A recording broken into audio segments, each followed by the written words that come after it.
Hi, everybody. I'm Debbie, and I'm an alcoholic. And I want to thank Jennifer and anyone else involved with my coming here tonight. What a treat. What a treat to be here in Salt Lake, here at the group called NAA Group. And also, I love your format. I love the fact that you are covering all three legacies. I'm a huge fan of these 36 principles, and they are definitely something that I believe in. I think that I know in my journey of recovery that the steps seemed all I needed to, and then it came a time when I knew that I needed to go, for lack of better words, to the next level and to keep my recovery infused with excitement and enthusiasm, and then which then became very involved with the traditions, although they were part of my original home group, and then moving into the concepts through service. And still today, it's very important that I do the actions to keep my recovery fresh. It's not in a category of, oh yeah, I used to do that and I used to do that, and so now I'm down to this little tiny narrow box of recovery. I've seen what happens and what that looks like, and I don't want that. People have walked that path before me, and so they've shown me what I want to look like and what I don't want to look like, what I want to live like and what I don't want to live like. And I love the way my life is today. It's full, it's fresh, it's active, it's present. And so I just want to thank you for doing what you're doing. And obviously it's attractive to more than just myself, because look at this room full of people here tonight. And that just warms my heart. And I want to welcome Allison. And I hope that you stay here. I hope this will be your last sobriety date, because I know I've had more than one. And these are, I always like to share with you first the three things that have enabled me to keep the same sobriety date during these many years, because with these in place, I know the formula for me of recovery. We have our three legacies, and they are very important to me and something I work very hard to keep at, and probably in a current way in my life. And then there's three personal ones, and those are a sobriety date, a home group, and a sponsor. It seems as if when that triangle, a lot of everything else falls in under that, taking the steps, working with others, service commitments, studying our literature, lots of things fall under that. But it was those three things, when they were firmly put in place, that's when my sobriety really kicked in and has been staying that way. My sobriety date is February the 8th, 1976, which means I've been sober a little over 31 years. It also means I got sober when I was right around 4, okay? Right around there. We start young, we end young. We hit it hard. We don't fool around in the Midwest. And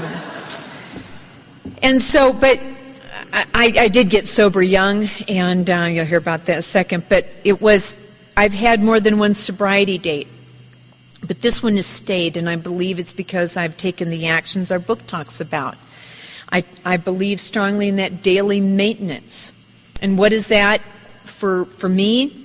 Just a couple of the things is that I start and close my day in the same way, and that's the bookends of prayer. I talk to God throughout the day, but I start and I close my day in the same manner. And I choose to start my day on my knees, because I need to keep that ego down. I need to remind myself who's in charge and that it is not me.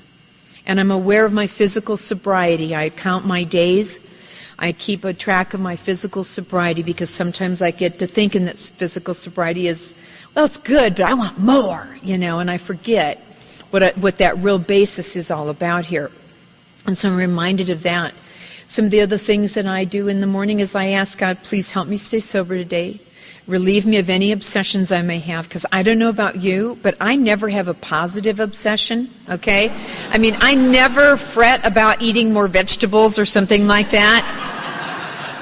It's always some resentment or this or that. It's a negative. And when I'm obsessed about something, I'm distracted from service. I'm distracted from usefulness. And so I ask to be relieved of those obsessions and to show me how you want me to be of service. And some days, most days, when I say that, I have a real good spirit about it until the phone starts ringing, and it's inconvenient, and don't they know I'm busy, and hey, don't you know I'm busy, and you still answer the phone, and that's one of the things I do too, is I answer my phone when it rings. It's not always because I want to, it's because, if I really meant this morning what I said, show me how you want me to be of service, then I need to be aware of the opportunities He creates for me to be of service. And most of my opportunities come through the phone. And so those are some of the things I do. I don't take that first drink or anything else that affects me from the neck up. One day at a time. For me, my sobriety is very clear, very clean, very black and white. That means for me, I don't drink near beer, okay? I don't smoke near pot.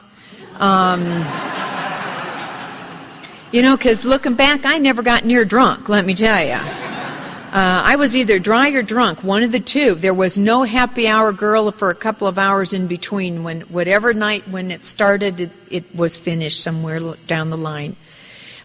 But I don't play with my physical sobriety like that. I have not always kept it in safe places. And I am very, very grateful that because of some of the actions I took in early recovery that I did not take a drink. And so I don't try to or want to imply somehow that I got sober and I grew a halo and wings. I've not done recovery perfectly, but I have never chipped on my sobriety date. That I can tell you has been 100%. I will not be any poster child for Alcoholics Anonymous throughout my entire time. We are not saints, but I have stayed in these rooms with you. I have never left you. And so I really take good care of my physical sobriety, but I also know that for me, physical sobriety, I thought that's all there was to it, that you just, I got the impression from non-alcoholics, if you just quit drinking, everything's just going to get wonderful. And because it probably did for them. But they don't know that for people like me, it's just the opposite. Things get worse. They don't understand for people like me that drinking is the solution to living and breathing and enjoying life. And the not drinking, I just don't know what to do with it. I got this stuff going on inside that I have no clue what that is. They don't live in my world. And so I had that impression, and when I just did the not drinking part, it's that thing that I term sobriety. Not drinking and no program. And so I did the not drinking and I drank again because I didn't know what else to do. I got things going on. I don't know how to explain. I don't know how to talk about it because I really don't even want to be here anyway. So drinking was always going to be the easy default for me. And so then I understood that, well, you probably have to go to those meetings too. And so I, did that a little bit, but I got loaded again until I made that final surrender, and that was for this sobriety date. So it begins there. I close my day with thank you, God, for my sobriety. It doesn't matter how dark the day has been. When I end it sober, it was a good day. Because I've learned something that day. I've learned that maybe I could stay sober regardless of what happened to me that day. The highs or the lows, the mediums, the no excitement, lots of excitement, a regular day. I could stay sober through anything. Just today is all I'm doing. And so that's how I believe that I get to keep that sobriety date. But that physical sobriety is the launching pad into a way of life for me. And the other thing that's very important to me is that home group. I have had the privilege to move around in my sobriety. And I've lived in 4 very different areas of the country. That's the reason I've also had 4 different home groups, as I've literally left the state or that part of the state. And what I realized on this last move is I've also had 4 different last names, okay? So, just kind of worked out that way. They were all legal and legitimate. It just, it wasn't like I got married 4 times, or just 2 times. But anyway, I started out in Minneapolis, and I went to Atlanta, and I went to Southern California, and now I'm in Northern California. My home group is in Dublin. I live in Concord, and in my area, they tend to just like 5 minutes is whatever's inconvenient near the 5-minute home base is good, and that's fine. I have no problem with that. But my home group is a 25-minute drive away, which compared to Southern California is like around the corner when I live down there, and so I don't have a problem. I love the getting ready for the meeting thinking, and the meeting, pre-meeting, and then the meeting and the post-meeting, going home in my mind, and so it's an evening for me, and I really enjoy that. But I'll have people in my area say, well, you go from Concord to, isn't there like something closer by that you could go to? Yeah, there's plenty of meetings, but I know every time I go there, I get a solid, great meeting. I'm connected there. It is a great message, and that's a guarantee for me every single week when I go there. Now, I'm in 3 minimum a week, usually 5 and 6 meetings a week, but this is my home group night. And I'm thinking, I used to drive an hour and a half on the rumor there was a party somewhere, okay? I didn't even need an address, just over there in that town. Let's go, and so driving 25 minutes, hey, not a problem, not a problem.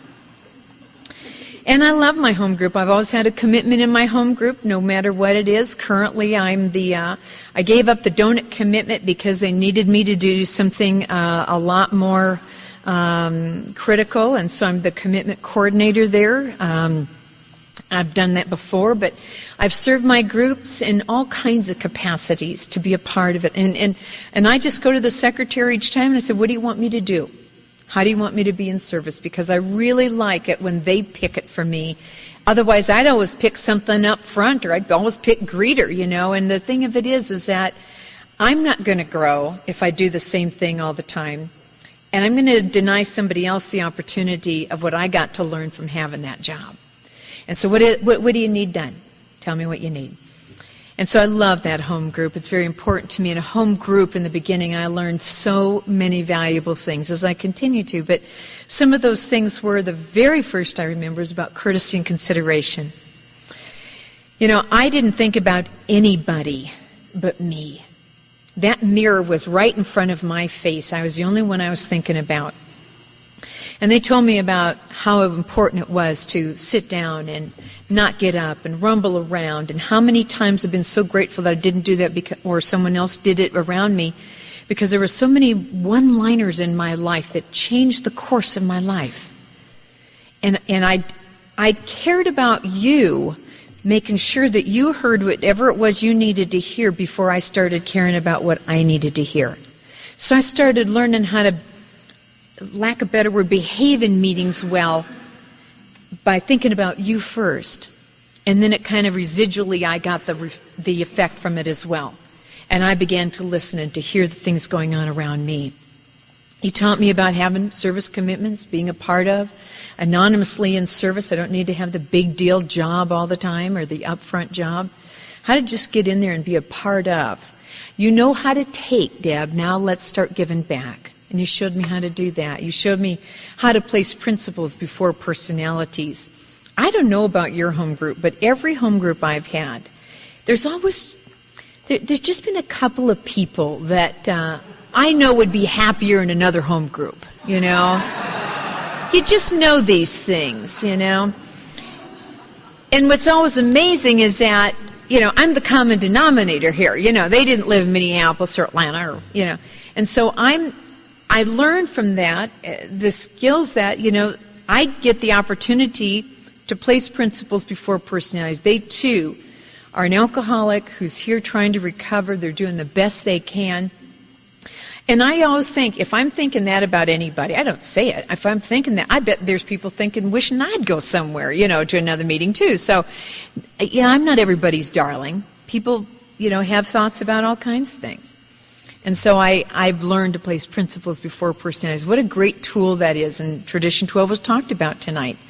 That is the great equalizer for me, is to place principles before personalities, the great equalizer. You taught me how to be a better employee. You taught me how to take responsibility for things. You taught me how to be a better daughter. I am somebody who, I'm an only child, and my parents would divorce when I was 13. They all went their separate ways. My mother moved to California. I stayed with my dad. My drinking really progressed from 12 to 18 when I got sober. I made those amends. And then for the next 14 years, I basically stayed in touch with them a couple times a year. I'd give them a call. We all lived in different states by this time. And a couple times a year, make sure they still had the same phone number, same address, or get up to date. But the relationship was like we've just known each other all of my life. And it wasn't very close at all and just friendly. And finally, at 14 years, I thought, I think it's important that I develop a relationship with this family. I am their only child, and so I listened to how you repaired your relationships. And you did things like you called them and sent them cards and stuff. And I thought, okay, you've also taught me do what you say you're going to do. Because in every area of my life, I get to be an ambassador of Alcoholics Anonymous. Whether they know it or not, I secretly take that thought with me. Whether I'm in the market, on the freeway, in a meeting with my family, I get to be an ambassador. And if I have that attitude with me, I will bump up what I do. Because I don't want to be pointed at and say, God, if that's what they do in AA or how they behave in AA, I'm not sending my loved one there. And I want them to feel like, wow, that's a safe place to go. That's what I want to carry. And so I listened to what you did, and you said, do what you say you're going to do. So I thought, well, what could I do and be consistent about? And so on the first, in January of 1991, I said, I'm going to call you the first Sunday of every month.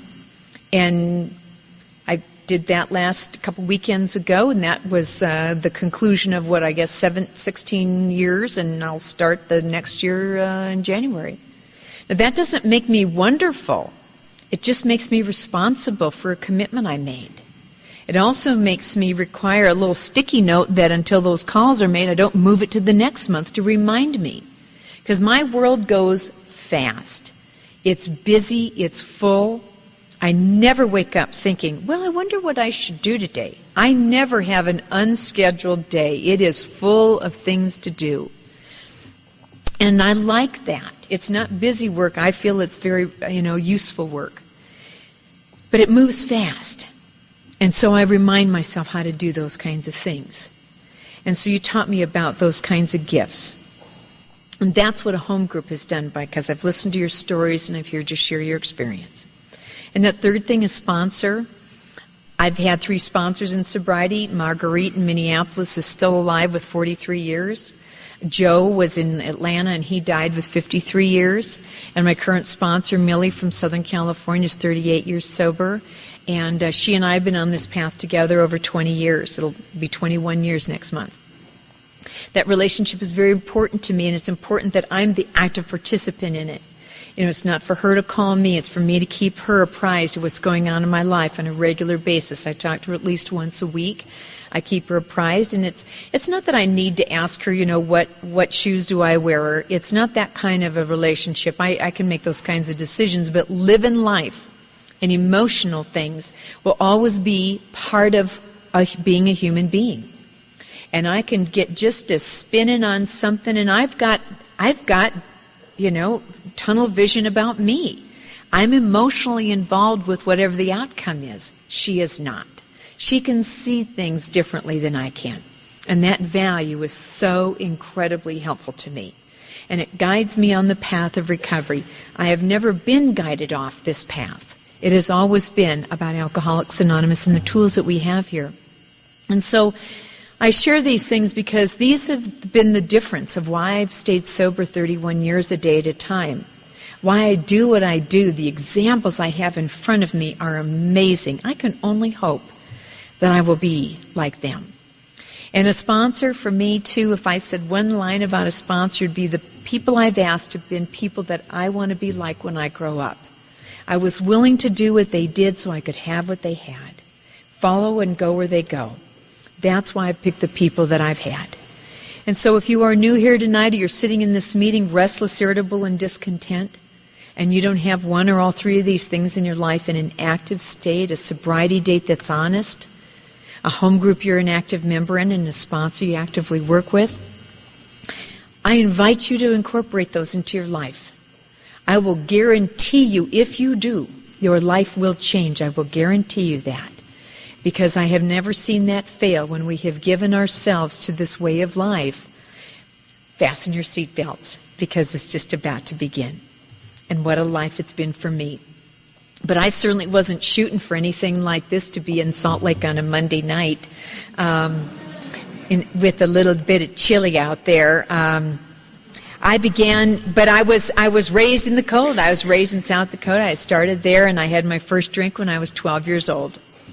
I don't come from alcoholism. I'd never seen anyone drunk. I'd never seen a problem drinker, never even heard about it until I saw myself drunk. I'd be the first person I saw drunk. And I'd been invited early in the week by these cool kids in school. And I so wanted to be a part of them, because I wasn't necessarily desperate to have a group of friends, but these were the cool kids, and I didn't belong with the smart kids, and I didn't belong with the athletic kids. But these kids were skipping school and smoking cigarettes and drinking beer and looked like they were having some fun. And they invited me, and it was like, oh, this is my debut. You know, I got to really do this up well. And somewhere along the line, I heard them talk about drinking. And so on Friday comes around, and that morning I woke up, and I have all the good intentions that I've had up to that point in my life, which is be a good daughter and a good student, obey the rules. And because I want to do the right thing, and I still want to do the right thing today. But I wanted to do the right thing. And then the second thought on my mind was, I'm going to get drunk tonight. Now, I don't know that those two ideas are going to come in direct conflict with each other. I just heard them talk about drinking, and where I got getting drunk, I don't know where it came from, but my belief was that if I get drunk, I will be definitely accepted by these kids. So we begin drinking that night around 6 o'clock. It's kind of like a liquid potluck, you know, whatever you stole from your parents or the drugstore, and, you know, y'all bringing something to the party. And you know, I don't know quite what to do, so I'm just watching what they do. And there's a brown bag going around. I don't know what's in it, but I know it's alcohol in there. And I'm just getting excited, you know, and so because I want to act like I'm cool and know what's going on, I watch what they did. And so when it got to me, I did what I thought I saw them do, and that was they took a big pull off of that bottle and they gave it to the next guy. And that first drink absolutely ripped out my throat. I mean, just destroyed my throat. But you know, you can always get another throat. You know, just push on. Don't let that stop you. I'm so glad I didn't let it stop me, because let me tell you, a few moments later it went down and it did that first bit of magic. It was quiet, it was warm, it was like hot lava floating in there in my gut, and I was filling in all those holes, and I didn't even know I had any in there. You see, when I took that first drink, I just simply wanted to be accepted by that group of kids. I didn't feel like I'd been dropped off from another planet, couldn't stand being in my own skin, afraid of everything. I just didn't have much of feelings at all as I look back. I went from not many feelings to zero feelings. And I just wanted to be accepted by those kids, and if that wasn't going to happen, oh well. But I was going to give it a shot, my best shot. And when it did that, there wasn't any big kaboomy, but my shoulders relaxed.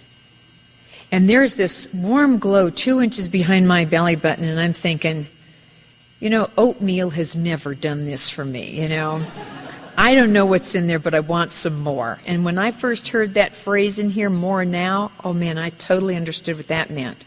I immediately related to that. That bottle went around, and I believe that I'm an alcoholic not because I drank too much, because, darling, just ask me. I've never had too much to drink. You know, just ask me. I've never had too much to drink, and I didn't drink long enough, as far as I was concerned, if you asked me. But those aren't the qualifiers for being here. There's other qualifiers.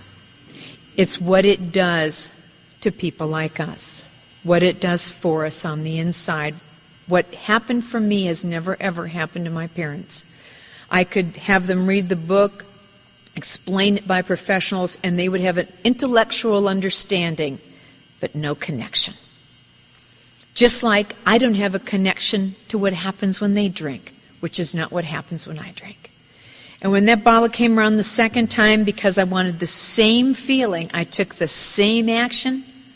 I took a pull off that bottle, gave it to the next guy, and when it ripped out my throat the second time, it wasn't quite as bad. And when it went down, it would change my world.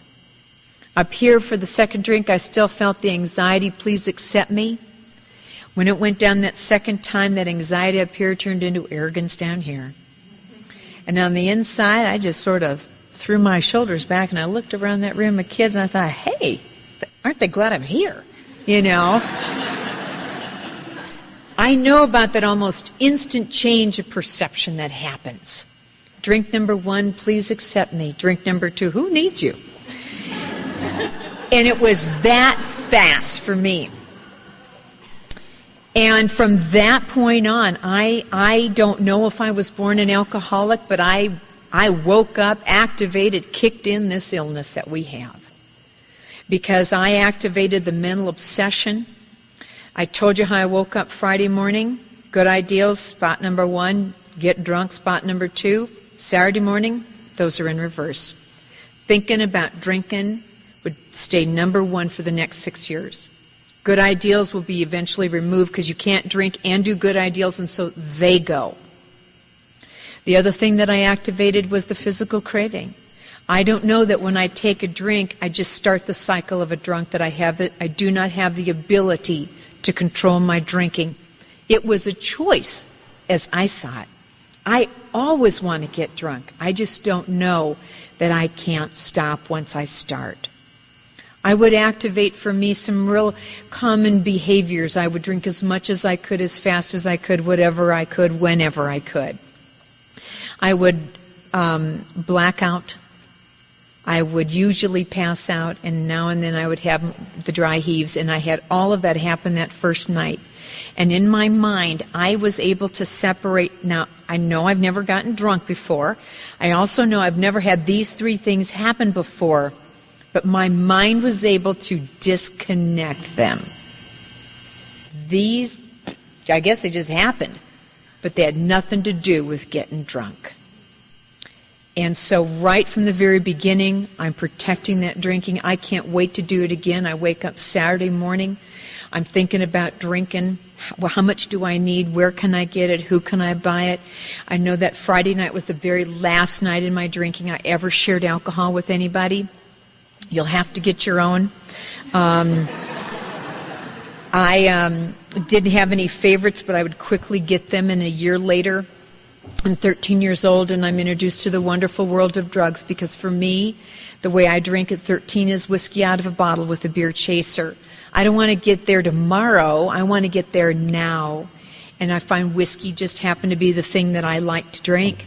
With a beer chaser, I found I blacked out too quickly, and then if I took some accelerations that I could drink longer, stay alert longer, and so I could drink longer, which was the whole point of any adventure, right? And so I found things that would help keep me awake, like speed and acid. And they'll help you get there quicker and in color, and I'm like, sign me up. I'm on board with that one. And I'm 16 and 17 years old, and the last year and a half of my drinking is pretty much daily drinking, and it's whiskey and acid, and that's what I do. That's my diet. And because it had accelerated so fast, I didn't think anything odd about that. However, my father did, and I had now been that tornado we talk about, roaring through the lives of others, and all those things had been happening for quite some time. My father tried all human power to relieve me of my alcoholism, and we know in our literature that no human power can. He tried, and if human power could have, probably a lot of us would not be sitting in this room tonight. But no human power can. It's far more powerful than anything. But that there is one power and that one is God. May you find him now. And my father sought professional advice. They said, well, you still have legal custody. You need to commit her. I was 17 and a half years old. I was committed to a treatment center in a town called Grand Forks, North Dakota for alcoholism and drug addiction. I protested because I thought you should at least be of legal age to buy alcohol before they called you an alcoholic or put you in one of these things. Nobody paid any attention to that, but it still sounds good to me. I still have not had a legal drink of alcohol, and I hope I never do. I would be in this particular 4-week program a total of 7 weeks, and while there I would learn a lot about alcoholism, a program called Alcoholics Anonymous, the words sobriety. I had never heard any of those things, and I look back and I think, well, the reason is, why would you seek a solution to a non-existent problem? Now, I was the only one who didn't think it was a problem, but why would I seek out to do something? Because it wasn't a problem to me. It was a solution. I just didn't know it. We would be taken to outside meetings of Alcoholics Anonymous, and my whole point was that I would just do enough, do all the right stuff, so I can manage to get below the radar. They'll start taking their eyes off of me, and then I can just sort of invisibly go back to my lifestyle, which was drinking every day. That's all I really want to do. When I heard in Alcoholics Anonymous things like your wildest drunken dreams can come true, for several years sober here, I'd think, what were those wild drunken dreams, And I realized there weren't any. My world was so tiny. It literally, there was no dreams of career or family or travel or make my mark in the world. Zero. The dreams were the next party from the last party and the drinking in between. The maintenance in between. My world was so tiny. And all I wanted to do was go back to drinking every day. That was all I wanted to do. But we would be taken to outside meetings of AA, and so I don't want to look like I'm joining, so I'd sit in the farthest back part of the room I could find and listen now and then to what they were saying, doing exactly what I'm doing tonight, sharing their experience, strength, and hope with each other, with that group. The problem was every now and then I would tune into what they were saying, and I had to find the differences. Of course, they encouraged me to find the similarities, but I'm not that stupid. I know if you find the similarities, then you might be one of those people, and I'm not done drinking, so I don't want to find the similarities.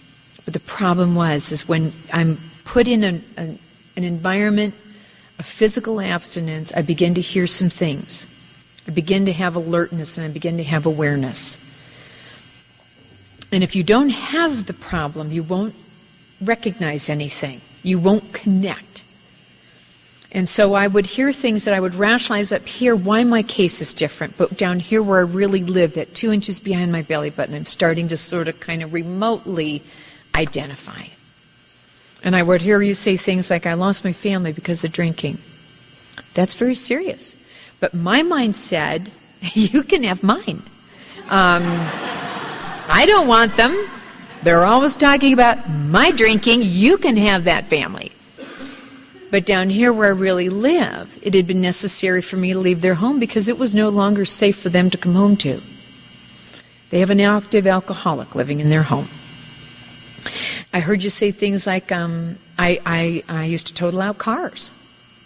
And, you did them in drunk drivings, and I know that many of us have a lot of very bizarre drunk driving stories, and I know a lot of, harm has come through that, and so I don't mean to make light of it, but I also was a drunk driver. I was the designated drunken driver of my group.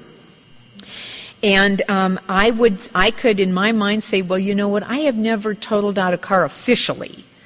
Now, you know how we have to be so specific, and I had this little car that started off square. You know how they do.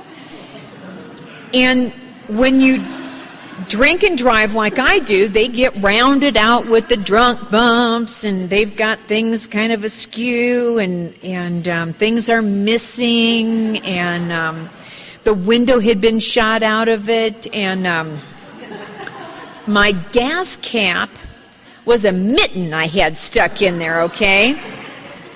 And it's like I'm driving a Molotov cocktail around, but it's like I don't think about that till I get sober. And but you look at this, you say, mitten or gas cap. Well, gas caps cost money. Mittens work just fine, and so you just think, we just have some bizarre ways of justifying things. But that's how I did that whole car thing. And then the losing jobs, y'all did. Well, okay, that took a little longer for me to realize because I had some little jobs going on. But I did have quite a few. And the reason was because maybe I did leave before I was fired. Maybe I did get kind of let go from a couple. And then that last year especially, I had acquired this bad habit of quitting in blackouts. Slight problem when you go to work the next day, It is. Let me just tell you, it's really awkward, okay? And so these are the justifications I had. And then there were a couple things you said that it really bothered me. And you talked about all those broken promises. And I thought, how do they know about those? And I realized that from the time I took my first drink at 12, I hadn't been able to keep a promise because it always included to not drink or take any drugs, and I couldn't do it. I wanted to. I wanted to not get caught, really. But I knew that I couldn't not drink. And the other thing there was a woman who talked about trying to scrub away the smell. And she's talking about booze coming through her pores. And that she's an alcoholic and doesn't drink anymore. And I'm sitting in the back of the room thinking, you know what, I've had this funny odor for about a year. I don't know what it is. I've tried to puff and powder and perfume it away and it doesn't go away. She knows what the smell smells like. You knew that. And my closest that I got to you was if I'm not careful, I might be one of those people. And so I was sent later on to an all-women's halfway house. I'd be there a total of 9 months. But the first 7 months I'd followed the rules, which was don't drink, don't take any drugs, and go to one AA meeting a month. Okay? I'm not going to go to 2 a month and, again, look like I'm interested or joining or something. So I went to that one meeting a month, and to nobody's surprise, I got loaded in California 7 months later on a holiday. I came back and had the attitude, boy, I've learned my lesson. I'm going to step my meetings up now. So I'm doing one meeting a week, and that sounded like a lot of meetings to me when you're still running your own life and just doing that not drinking part. And after 5 weeks, I got a letter in the mail on a Friday. Fridays played quite a part in my life, it seems. I got this letter in the mail, and it had one joint in it. And like any still uncommitted alcoholic, I decided to keep it because I thought, you just never know when you might need something like this. And it's amazing I needed it the next day, And, I didn't think about you talk about obsession. Boy, I was focused in my mind on that one joint. And the next day, it was inevitable. I smoked that one joint. That was on the 7th of February, 1976, and I had no idea that would be the last thing I would take of a mood-altering nature to this moment. It was never my plan. I had no plan. I was just going to smoke that one joint. And I had no idea that night, that would be for me the catalyst that would create that. We call it different things. We call it desperation, surrender, moment of truth, moment of clarity. It depends. They all mean the same thing to me. The best description for myself was silent resignation. I just flatlined internally. Physically, I'm 18.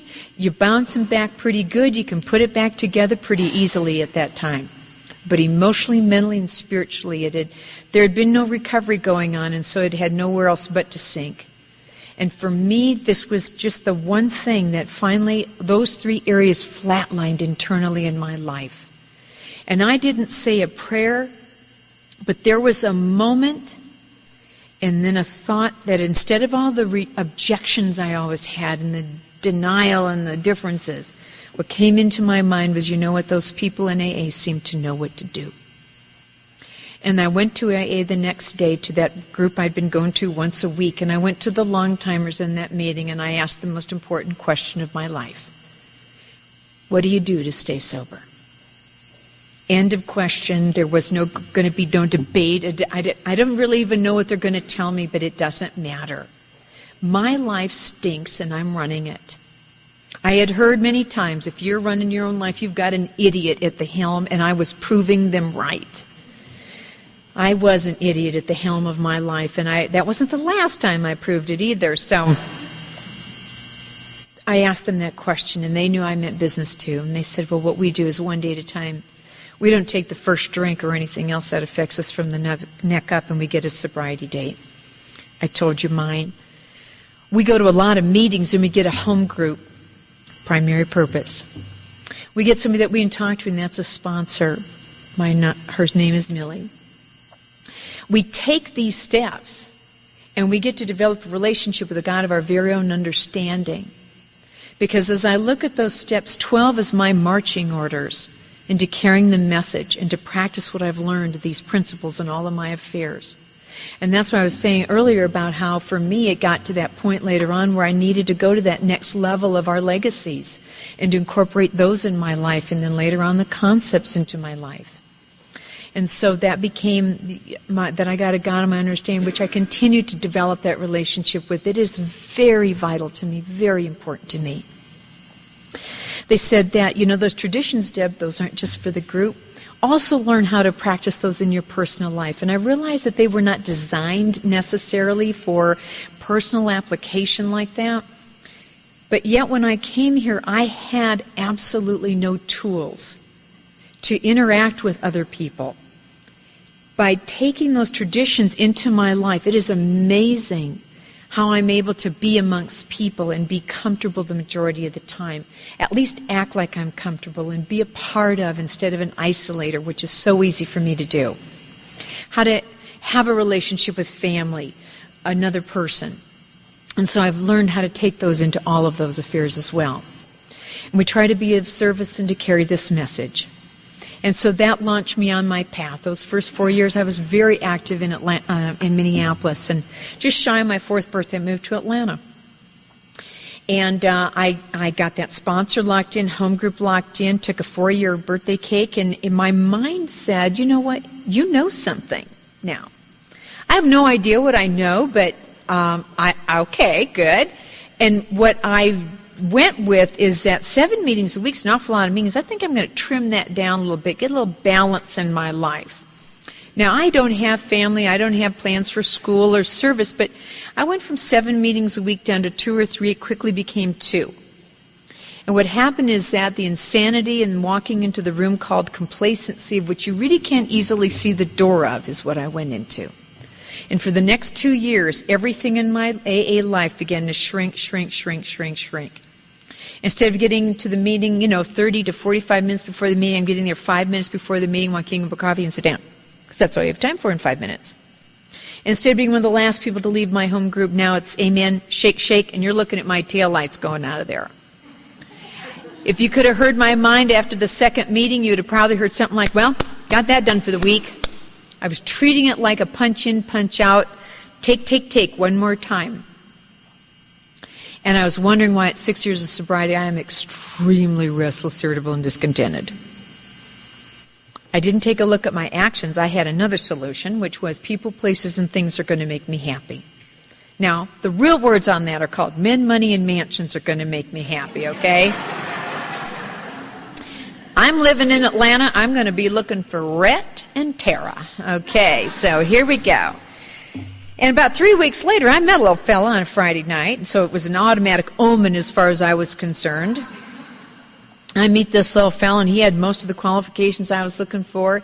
He even had been sober 13 years, hadn't been to a meeting in 3, but no problem, I'm going to help him. So I set out to help this little fella. Of course, he didn't want any of my help. He didn't ask for it, doesn't want it, but I'm going to persevere on this one. And what really happened was the light switch of insanity got flipped on inside of me. And it was just an absolute amazing thank you, God, for giving me the grace, the protection of my sobriety, because I was not I always went to meetings because I knew, even as goofy and as sick as I was at that time, the minute you make the first excuse, there'll be a little debate, a little guilt. There won't be when you make your second one. And I knew that, and I was terrified of getting drunk. So I always went to the meetings, but boy, again, I was no poster child by any means. After 3 months of this whirlwind romance, of which I was the only one involved in, I hate those kind, you know. This little fella, he got married to somebody else, and so I let him go, and found another little fella, very similar in qualification, did this dance of delusion for 3 months. He walked down the aisle with somebody else, and 6.9 years of sobriety, I came skidding in back to the bases of recovery one more time. Just flatlined emotionally again. But this time there was a lot more at stake, and I knew that I am an alcoholic, and there's only 2 avenues of recovery. Drink, or relief, I should say, drink, which had proven to me didn't work, or return to Alcoholics Anonymous 110%. And my definition of 110% is, I know all the things to do. It's doing all of those, and then you add a little bit more. It's that cushion for these last many years that has kept that comfort within me, that has kept me grounded, that has kept me safe and sane on the inside. It's the and then some that makes the difference, not to you, but to my insides here and my connection. My journey, I would be going to Southern California. I would get married and move there, and that marriage would come to an end. And I had to take a look at my own part, and I had a lot of parts in that, and that I had a lot of changing to make, because in that marriage all I brought was selfish, self-centered, and self-serving, and those really aren't quality tools to take into a relationship. And I had a lot of changing to do, and I addressed that if God does ever have anybody in store for me to journey this life with, I'd like to have something better to bring to the table. In 8 years, I would meet my husband, Kent, and I met him in April of 2000, and we would get married in April of 2001. He's 19 years sober and a real activist in Alcoholics Anonymous. Pete's met him, and Bill, and some other folks here know Kent, Mike. And, I do like that I'm sober longer than he is. I never mention it unless I need to. And we have so much fun together. We're not hooked at the hip, but we journey together really well. It's a grand time. And for our first anniversary, we were back in Atlanta. And this was the last of the people and places important in my life that I wanted him to meet and see. And we're back there on the Friday night. We're at my old home group. It was exciting, thrilling to be back there. Saturday morning, said the prayers, please help me stay sober today, show me how you want me to be of use, keep me of service, and never doubt the power of prayer, because I'm 26 plus years sober at this time. I'm very grounded. I am smack dab in the middle of you guys for these very moments. We would be at lunch later on that day with friends, and when we sat down, there was pre-poured goblets of wine. And, I assumed the beverage, I confirmed it, I pushed it out of my way, out of my reach. And I don't know why, but I'm not here to analyze it, but what would happen to me is that this kicked off like a 6-month physical craving for it to be intoxicated. Now, I don't want to physically be out of it. It's kind of crazy to for months I didn't even know how to even talk about it. It's only been in review and retrospect that I've been able to put some words to maybe try to understand or share with you what happened. But it was this physical craving to be drunk. It was almost like a disconnect at the neck. And it was just bizarre, this feeling. And I just figured, like those drunk dreams we get, we wake up and our heart starts slowing down, and we realize this is our bedroom, and where we are and who we're with and so forth. And I kept waiting for that wake up to happen, and For the next 6 months, I was just, how could this happen? I mean, I do the 110% for moments like this to just pass, not stay, not land anywhere. What am I doing wrong? I'm obviously, in my mind, doing something wrong if this is staying. And I micro-inventoried myself. I looked at all these things that was going on. It was heavy light, and it just kept circling and circling, and it was baffling, it was frightening. I didn't understand what was going on. Why won't this go away? And after, again, just to synopsize this thing, after about 6 months, I'm in a meeting one morning. The meeting's over, I'm on my way home. I am gripped, and this wasn't the first time, but gripped with a fear that I would drink against my will, almost like go into a brownout, and just kind of go into automatic mode. And I was so terrified of that. Everything in my life had been active, and it got stepped up another level because I didn't understand what was going on. And I got on the phone with my sponsor. I mean, not implying that was the only time. It was just that day, and I was in tears out of fear. And I told her what was going on, and she said things I had heard before, but it was like they were spotlit. And she said, honey, what we have is the disease of alcoholism, not alcoholism. And you see, for me, I had always figured that if I was doing everything right, I could sort of build that mesh fence, that fine fence against the thought and against the craving. And I didn't believe that. How could I have the craving without having ingested alcohol? I didn't smell it. I didn't sniff it. I didn't do anything to activate this. But what I've learned from that is that if I have a progressive illness, which I never denied having, I had better have a progressive recovery. I had better be on my game every day. This is why I find it vitally important that my recovery at 31 years is fresh, is active, is current, is present. I don't want it dusted off. I want it alive. I want it growing. I want it in the middle of you, because I don't ever want another sobriety date.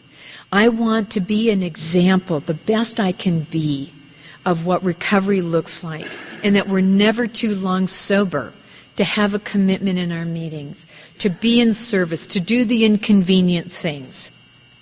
I'm never too long sober to do what's asked of me to do here. I have a debt, too, to pay back, a life beyond my dreams, a life beyond I could ever believe would be possible.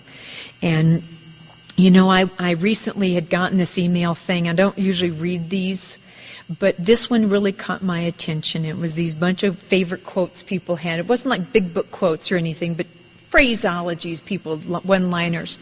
And one of them I read was that if you were arrested for being a member of Alcoholics Anonymous, would there be enough evidence to convict you? And you know what? All I can say is that I hope that every single one in this room can say yes, and for a lifetime sentence. Thanks for having me.